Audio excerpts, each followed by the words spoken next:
Hi, ich bin Luise von shaktimat.de. Schön, dass du wieder da bist.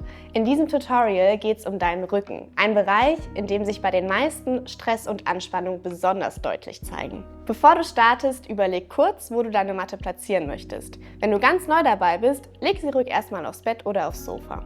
Und wenn du magst, kannst du auch ein dünnes T-Shirt anbehalten oder ein Tuch unterlegen. Das nimmt etwas Druck und hilft dir, dich langsam an das Gefühl zu gewöhnen.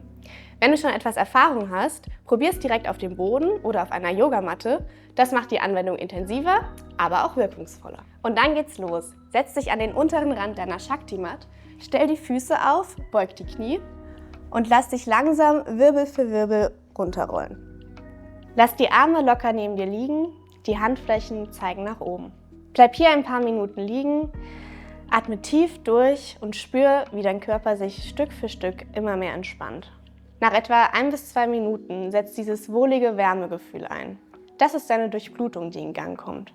Nach etwa 5 Minuten lässt das Kribbeln nach und dein Körper beginnt Oxytocin und Endorphine auszuschütten. Das sind die Glückshormone, die dich automatisch zum Entspannen bringen. Wenn du magst, zieh die Knie zur Brust. Das dehnt deinen unteren Rücken sanft. Du kannst dir auch das Shakti-Kissen nehmen und unter den Nacken legen, um auch diesen Bereich zu aktivieren.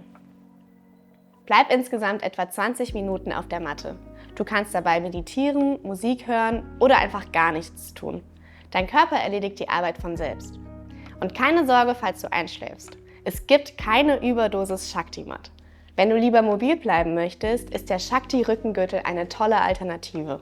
Er bringt die Akupressur direkt an deinen unteren Rücken, im Sitzen, beim Arbeiten oder beim Spazierengehen. Der Kompressionsriemen sorgt dafür, dass du den Druck individuell anpassen kannst.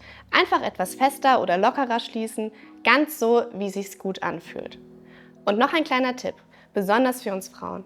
Du kannst den Rückengürtel auch einfach umdrehen und vorne am Bauch tragen. Das hilft wunderbar bei Krämpfen oder Regelschmerzen.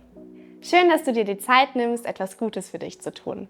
Mach's dir bequem, atme tief ein und genieß deine Pause mit Shakti.